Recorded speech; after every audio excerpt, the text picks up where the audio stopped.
बिस्मिल्लाहिर्रहमानिर्रहीम। अस्सलाम वालेकुम। आप देख रहे हैं यूट्यूब चैनल आम सी बातें। क्या मदीना मस्जिद को शहीद करना जायज़ है? तहरीक लब्बैक का भी अहम बयान सामने आ गया है।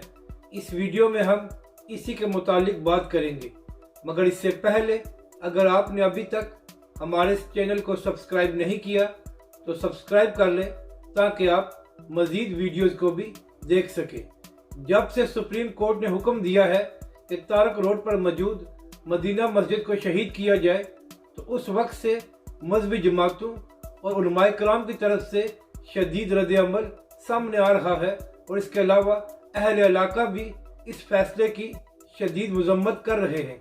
इसी हवाले से तहरीक लब्बैक की जानिब से भी एक अहम बयान जारी किया गया है। तहरीक लब्बैक के अहम रहनुमा मुफ्ती कासिम फखरी साहब ने कहा है कि कराची की मदीना मस्जिद 40 साल से आबाद है और इसके हज़ारों नमाजी हैं, और इसके अलावा इसके नक्शे की मंजूरी के बाद इस मस्जिद को तामीर किया गया था।